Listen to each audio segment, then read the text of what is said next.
Oh dear. Saya Obin. People call me Bin. My name's Josephine Komara. I was given that name. I was born Ang Siok Bin.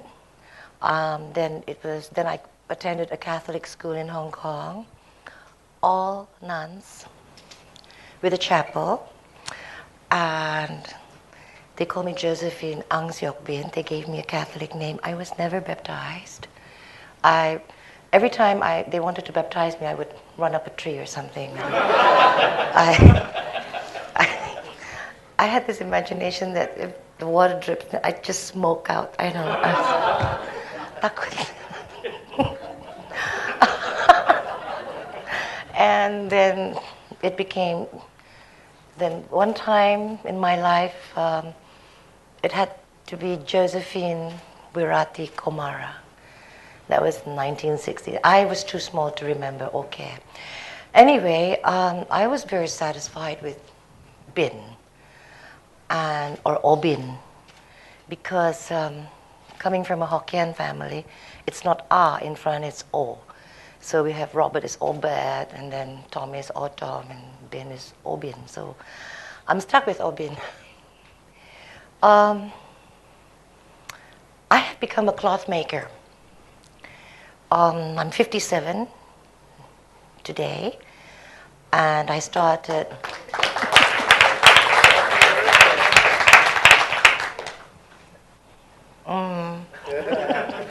I started when I was 17. Anyway, to make a short story long, the educational system was finished with me by the time I was 12. They thought that I did not belong there. I agreed.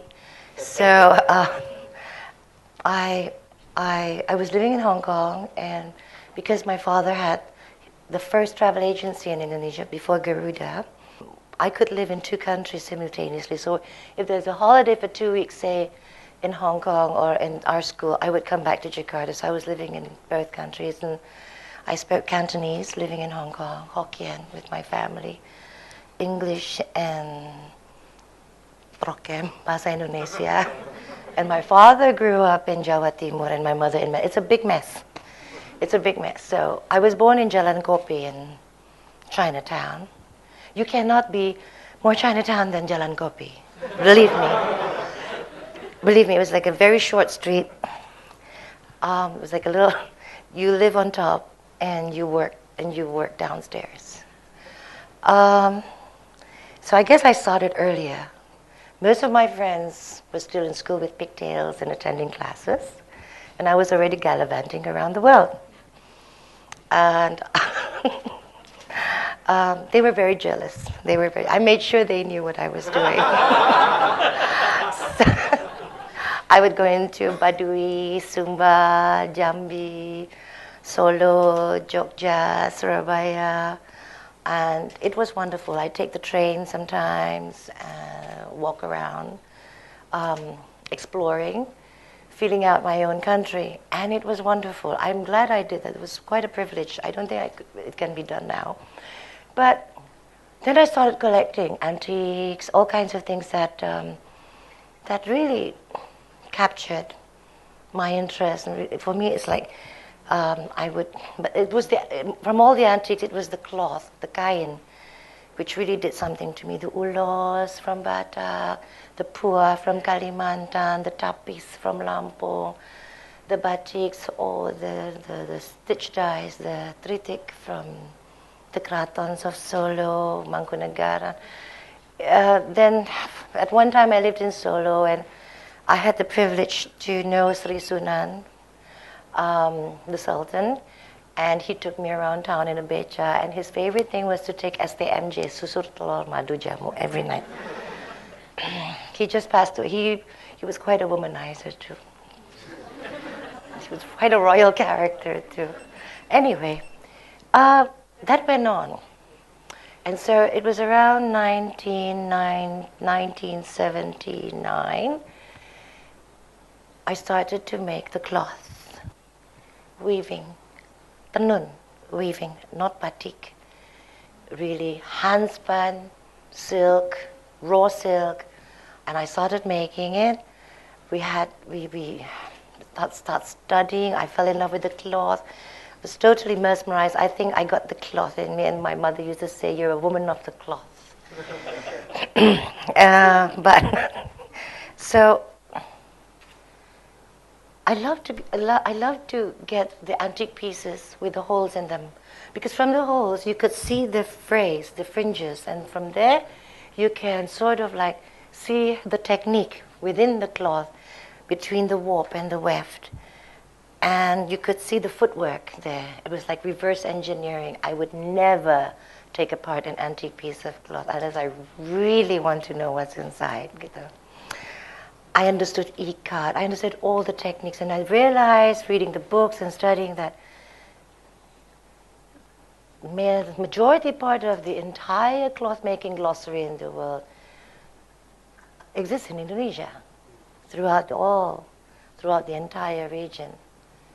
And that really blew my mind. So it was in 1979 that I started to do the handspun cloth ikat. We did not dare to do warp ikat. That's very difficult for those of you who don't know, but we didn't. We did the weft ikat. It was a thick fabric, so it was only appropriate for interior, curtains, lampshades, pillowcases, bed covers. I think I was doing the right thing at the right time. During those days, 1970s, it was the beginning of the PMR. It was like investment coming into Indonesia, joint ventures. And there were a lot of Japanese textile companies coming into Indonesia. And I think they have created Bandung now for you, the textile industry there. All the Japanese fabric or textile people were all in Bandung. They joint ventured with Indonesians, and they had huge mills. There were hotels, Hotel Arya Duta, Hotel Hilton, Hilton Hotel, Mandarin Hotel. So there was a great demand for interior fabrics, and I think that was what really started us out. Like I said, it was doing the right thing at the right time. It wasn't planned, though. This went on. This went on, 78, 79, 80, 82, 83, 84, 85. Something happened to me in 85, which I shall not speak about here, but something happened to me, something so devastating. At the same time, I was bored, because by that time, everybody was already doing ikat, and I was bored. When I first started, nobody was doing it. I was just bored. And then something happened, and I was down, I couldn't think. So one day, in my home, I had two big chests, Palembang chests we call them. And in one chest, I had the entire antique or vintage textile collection of the woven, the outer islands, Luar Pulau, from Tanimbar, Flores, Batak. Then in one chest, I had all the batiks, Jawa, here. So I had my own private exhibition. I still do that sometimes. So I opened the chest and spread out all the fabrics that I knew so well, who taught me so much. Then I opened the other chest, spread out all the batiks over there, and somehow an aisle here was, it was just there. I didn't mean to do it. I was playing with it. I remember it was like 3 o'clock in the morning, and I was looking at all the fabrics, and I was sitting in the middle. And I'd like to share with you something. A big bang happened. Somebody told me that the world was created out of a big bang. For me, yes. The world of the Indonesian cloths now, for me, started with that big bang that night. I saw hand-spun, hand-woven cloth, and with hand-drawn wax, batik, on it. The perfect cloth. I tell you why this is something, I saw it in my mind's eye. Why? Because in those days, batik was only done on cotton, and that was still imported at best. We don't have cotton in Indonesia. Everything is imported. All the cotton, China, England, India, mostly China now. We used to import from America. But then Either that or on silk, imported crepe de chine, shantung, satin. Then when I saw this would be the ultimate Indonesian cloth. And that is what we have been doing. We have been spinning our own cloth, weaving our own cloth, and today, 2012, we have about 820 textures, different weaves, and we do our own batiking on it. We do the excruciating work that used to be on these hand-woven cloths, which are textured, which is very difficult to wax.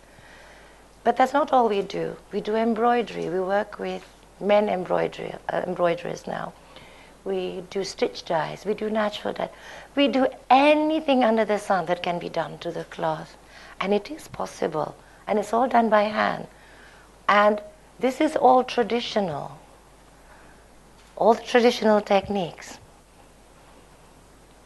And today we have about 2,300 workers and spread all over Java.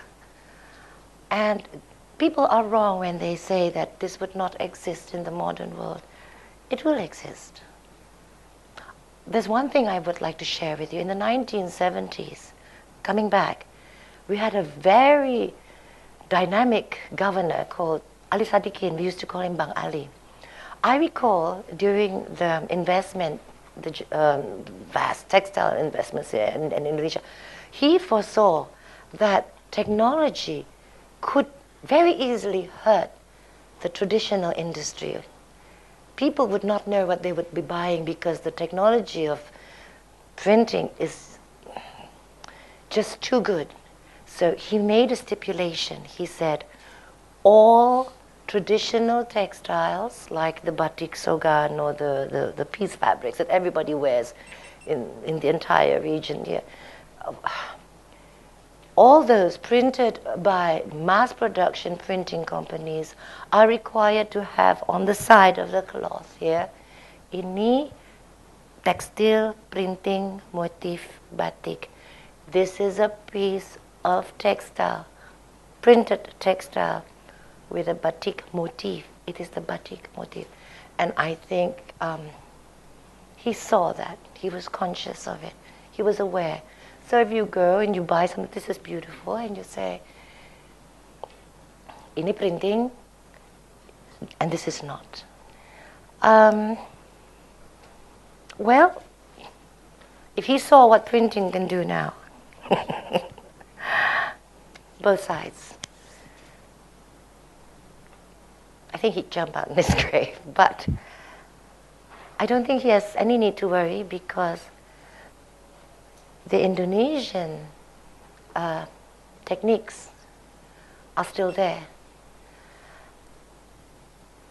All the cloths that you see, this was taken from our latest fashion show, Jakarta Fashion Week on the 8th of November. Every piece of cloth you see here began from scratch, from yarn, stitched, spun, woven, stitched, batiked. And the clothes are all hand sewn. It is not only still possible, but very strong in Indonesia. And we are able to do something which I doubt many countries can still do. I now work for a company called Bin House. And they call me Obin House. No, it's Bin House. And this is what we do. It's very natural to make cloth and then to make clothes. But I would like to do the same thing to the clothes as we have done with the cloth. Hand-stitched, hand patterning, each one. And this can still be done, once again, in Indonesia. And I thought, if we can do this, other countries can be doing this too. Like batik is a Javanese thing. We have batik Medan now, batik Palembang, batik. But I think with the batik requires that mental template. I cannot imagine a Batak doing batik. I cannot. No disrespect. My mother's from Medan. She is too impatient. She will kill the cloth. She will. Can you imagine Sulawesi doing batik? Papua? I can't. But each culture has their own thing. And they should, I think that they should go back to their own thing. Because their own thing doesn't belong to anybody else, and no one can do it better than they can. And I think this is hand embroidery. It's beautiful. It's like, this took about 8 months to make, just the embroidery. But this is something that I remembered my mother's beautiful European lace that she had, the Belgian lace that she had. So, well, because we see that, we aspire towards that, we try. But every country has their own culture and their own mental template. I think that I said to my husband, he's an anthropologist and an archaeologist. He thinks I'm nuts, but I said to him that every country should go back to their culture and redo it. And no one can do it as better than they can. And it would give so many jobs to people also. You could relearn it. People look at me and they say, Ibu, and they think that I'm traditional and I do batiks and everything. And I always tell my younger colleagues, like the madam over here just now, I said to her, tradition adalah saya. I said, tradition is the way I am. It is values, it is the way we were brought up, it is the way we do things. But modern is the way you think. It is about perspective. I don't think that people should say, this is modern, this is, I don't think that they should put it on the same. It's not an opposite of each other, I should think. So these are some of the cloths. I tried to do a close-up to show you what we have done and how far we've taken it. We are able to hand weave cloths now, which are so fine, so transparent, so thin. And I think that Indonesia is the only one who can do that. We still have a long way to go. And this is only one part of it. I've come a long way, and I think I'll be going further. But I want to say terima kasih. Thank you.